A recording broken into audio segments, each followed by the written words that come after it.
When you began, your life through journey with all of these ideas already, your attitude towards it was built in.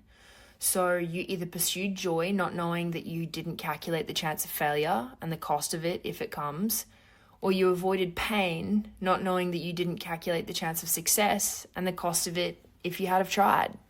Maybe you would have been willing to pay. So what's the difference? Because with either one, there's a chance involved, and with each one, there's a cost.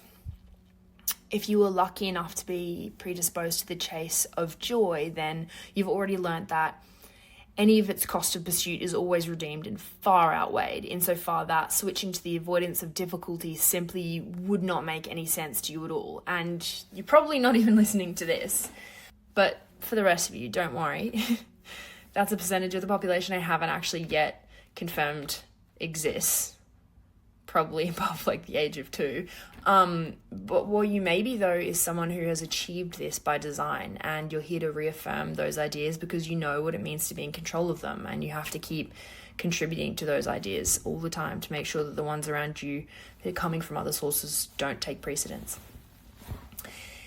If you're in the business of avoiding pain, though, you either didn't have that, or you did for a while, and then you were met with a similar phenomenon from the outside world, where, you're surrounded at work or school or uni, whatever it is, by people having ideas that contrast to the ones you would really like to have. And your task now is to reveal to yourself that all the while that you've been avoiding pain, there's been a possibility still available to you of achieving a joyful life built by design, and that what it's costing you is being charged every single day that you remain as you are. And so really, you ought to take any chance at all. And I think once you realize that, I think you'll also find that it's not even a big chance you're taking. It's an entirely new way of living. And just like the first group, soon enough, switching back to the avoidance of difficulty simply wouldn't make any sense at all.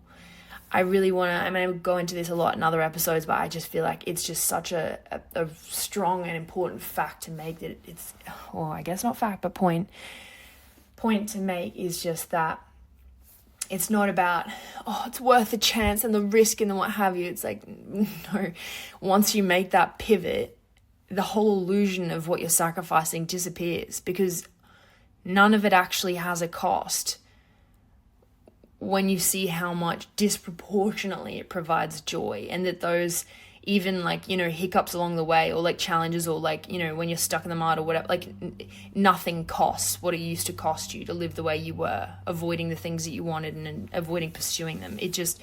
There's no way that all the people out there that you think are doing well in an area that you're not wake up every single day thinking I really want to give up. I really want to do that. I want to go and watch TV. I want to go and eat. I want to, all these things. And every day, they conquer all those thoughts. Fuck no. It gets so good on the other side. You don't even have to keep thinking about those things. That's not to say there's none of it. And that's not to say that, people smashing weights at the gym aren't still going home and eating trash, and that they don't still have to fight with that fight. But that's only because, that's still a journey that they're going through. It's not because of the fact that you'll forever remain being pulled into the dark side.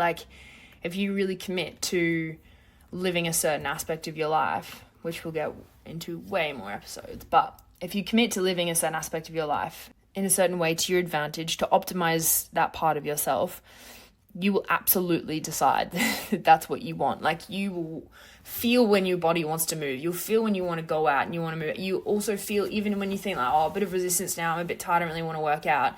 You still think, no, but I do, because I know I'll feel great. And it's not even I'll feel great after. It's no, I know 10 minutes in, I'm going to warm up, I'm going to feel fucking great. It's fine. It's just not this sort of challenge of it's worth it, it's hard, it's grueling, but no, but the reality is that kind of grueling is so different. There is nothing harder than avoiding what you want in life. Nothing. Anyways, I'm going to go on a huge tangent, so I'll try and stay on topic. So then basically, what I'm saying with all of this is that it all comes down to the cost of your losses in the pursuit of this, life of design. It's what is it going to cost me if I try and then it doesn't work out? Even though what I'm saying is it's going to work out. Nobody just really tries and follows those sort of rules of progress and fails. It's just not a thing. But I think we do need to confront what we think those losses are in order to decide that they're worth it regardless. So what are the losses? You see, I honestly reckon that this whole thing just has very, very, very bad marketing. Like, I'd say that that's because, you know, a lot of people are stuck with bad ideas, and so a lot of conversation we hear about it is not optimized for what we want to be thinking. We're hearing bad ideas about what, like, challenge and, you know, how hard success is, and how we should be grateful for what we have and just settle and be present and just live in the moment, you know, all these things. I think it's gotten terrible marketing because so many people with these bad ideas are sharing them. And that's fine, but we'll do the world a service if we can try and be one of those who have adopted some good ideas. And the good ideas are the ones that open us up to more of life, not close us down and keep us stuck on less. But anyway, so I don't think many of us actually like sit and really think like, all right, if I think that I could lose something in trying this, like what do I actually think that I'm going to lose? Like, how many people actually sit down and go, no, because I'm not willing to lose this, and this? Which, I mean, like, if you consider both sides, what could you lose if you try to build the life you want and you don't get it, versus what could you lose by not trying?